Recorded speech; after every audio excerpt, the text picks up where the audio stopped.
আসসালামু আলাইকুম। আমার চ্যানেলে আপনাদের সকলকে স্বাগত।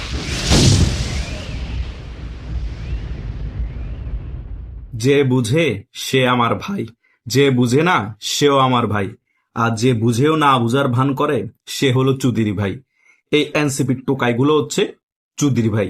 এরা সবকিছু বুঝেও না বুঝার ভান করে জামাতের সাথে জোট করে এবং নির্বাচনের মধ্যে এখন খুব স্ট্রংলি ভাবে অংশগ্রহণ করে বিএনপির বিরোধিতা করতেছে। আমি আরো অনেক মাস আগে থেকেই বলছিলাম যে এই টোকাই সমন্বয়কগুলা মোটামুটি উপদেষ্টা পরিষদে বসে এবং এনসিপি নামের একটি জামাতের প্রক্সি সংগঠন খুলে মোটামুটি 1,000 কোটি টাকা কামিয়ে ফেলেছে। এখন তোমাদের আর বাংলাদেশে কাজ নাই, তোমরা পালিয়ে যাও, অন্তত গণধোলাই থেকে রক্ষা পাবা এবং পাতানো নির্বাচনের ফলে যে সরকার আসবে তারা যাতে তোমাদেরকে লটকাতে না পারে সেটা থেকে তোমরা রক্ষা পাবা। এই টোকাইগুলা আমার কথা শুনে নাই, বুঝেও না বুঝার ভান করেছিল। শুধু আমার কথা না, অনেক ইউটিউবারও তাদেরকে এই পরামর্শ দিয়েছিল। এখন কি হচ্ছে, এখন তারা নির্বাচনী প্রচারণা করার জন্য যেখানেই যাচ্ছে সেখানেই তারা গণধোলাইয়ের শিকার হচ্ছে। কেউ বাদ যাচ্ছে না। সার্ভিস আলম থেকে শুরু করে নাসিরউদ্দিন পাটোয়ারি থেকে শুরু করে পেটলা নাহিদ বলেন, মলম হাসনাত বলেন, প্রত্যেকটা জায়গায় জনরোষের শিকার হচ্ছে। ওদেরকে গণদোলা দেওয়ার চেষ্টা করছে, কিন্তু তাদের গানম্যান থাকার কারণে অনেক ক্ষেত্রে পারছে না। কিন্তু গতকালকেই দেখেন এই ঢাকা ৮ আসনের প্রার্থী টোকাই সমন্বয়ক নাসিরউদ্দিন পাটোয়ারিকে ডিম নিক্ষেপ করেছে দফায় দফায়। অনেক চেষ্টা করেছে গণদোলাই দেওয়ার জন্য সাধারণ জনগণ। এভাবে করে কতদিন তারা রক্ষা পাবে? পচা ডিম মারছে তাদেরকে। কি পরিমাণ লজ্জার, কি পরিমাণ ঘৃণা করলে মানুষ তাদেরকে পচা ডিম মারে। তাদেরকে যদি জাস্ট প্রশাসন যদি বলে 30 সেকেন্ড সময় দেওয়া হলো, ওদের আশেপাশে কোনো গানম্যান নেই, আপনারা যা ইচ্ছা করুন, 30 সেকেন্ডের মধ্যে তাদেরকে মেরে কবরও দিয়ে দিবে সাধারণ জনগণ। এইরকম প্রচন্ড ক্ষোভ তাদের উপর আছে। কথা বুঝতে পেরেছেন? পাতানো নির্বাচন ফলে যদি বাই চান্স বিএনপি ক্ষমতায় বসে যায়, বিএনপির কর্মীদেরকে তাদের নেতারাও কন্ট্রোল করতে পারবে না, বাংলাদেশের সাধারণ জনগণকে তাদের নেতারাও কন্ট্রোল করতে পারবে না। তার সাথে যুক্ত হবে আওয়ামী লীগের কর্মীরাও। এদেরকে গর্তর ভিতর যদি এরা লুকিয়েও যায়, যদি পালাতে না পারে, সেখান থেকে বাইরে করে এনে কুত্তার মতো গণধোলাই দিয়ে শাহবাগ চত্বরে টাঙ্গিয়ে রাখবে সাধারণ জনগণ সহ, বিএনপির কর্মী এবং আওয়ামী লীগের কর্মীরা সহ। এই টোকাইগুলো বিভিন্ন সময় বক্তব্য দিত।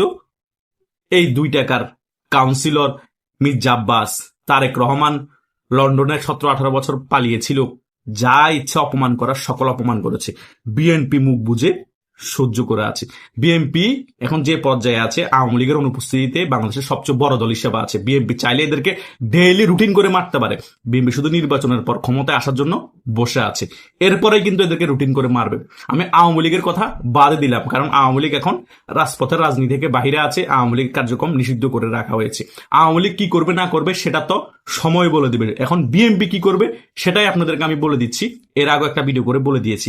বিএনপিকে এখন যেমন ভদ্র দেখছেন, তারেক জিয়ার বক্তব্য দেখে মনে হচ্ছে তারেক জিয়া চেঞ্জ হয়ে গিয়েছে। যেমন ভদ্র দেখছেন, 12ই ফেব্রুয়ারির পরে তারেক জিয়ার আসল রূপ আস্তে আস্তে আপনারা দেখতে পাবেন, এবং বিএনপির সাধারণ কর্মীরা কত পরিমাণ ভয়াবহ হতে পারে সেটা আপনারা দেখতে পাবেন।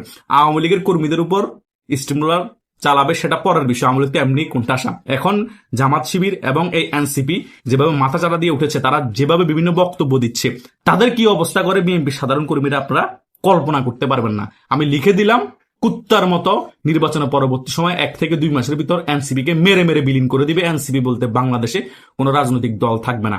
আমি এই বিষয় নিয়েও কিন্তু একটি ওপেন চ্যালেঞ্জ করেছিলাম। এখন আপনাদেরকে আমি বলে যাচ্ছি, এর থেকে বত্তর হাল করবে এই এনসিপির টোকাইগুলাকে। এখন তো পচা ডিম মারছে, কথা বুঝেন নাই? তাদেরকে এমন ভাবে মারবে তাদের দেহ পর্যন্ত পচাই ফেলবে, এই পরিস্থিতি করবে। কথা বুঝতে পেরেছেন? কিছু অংশ পালিয়ে যাবে, কিছু অংশ বাংলাদেশে থেকে যাবে। যারাই থেকে যাবে তাদের অবস্থা তেরপাল বানায় ফেলবে। সে কারণে আমরা বিভিন্ন জায়গায় শুনতে পাই নাহিদ ইসলাম ডমিনিকায় নাগরিকত্ব কিনে ফেলেছে 2 কোটি টাকা দিয়ে, এবং অনেকেই বারবাডোসে নাগরিকত্ব কেনার চেষ্টা করছে, তাও 2 কোটি টাকা দিয়ে বাংলাদেশ সমান। এই পরিস্থিতি চলতেছে। তারা আগে ভাগে বিভিন্ন দেশের মধ্যে নাগরিকত্ব কিনে ফেলছে।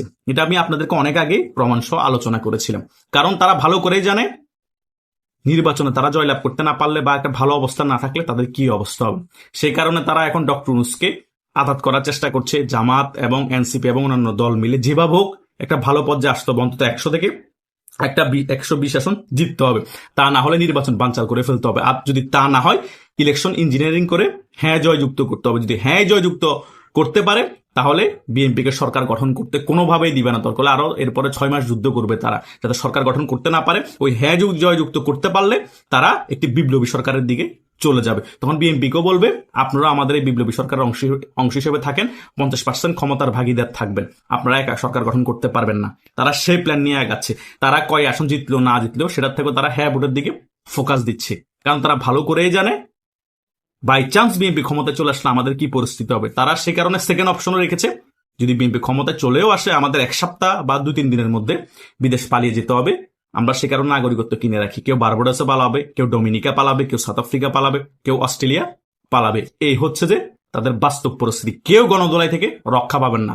আমি এটা অনেক আগেও বলেছিলাম, নির্বাচন হওয়ার যখন তফসিল ঘোষণা হবে তার আগে থেকেই, যে নির্বাচন তফসিল ঘোষণা হওয়ার পরে তাদের কি অবস্থা হয় দেখেন।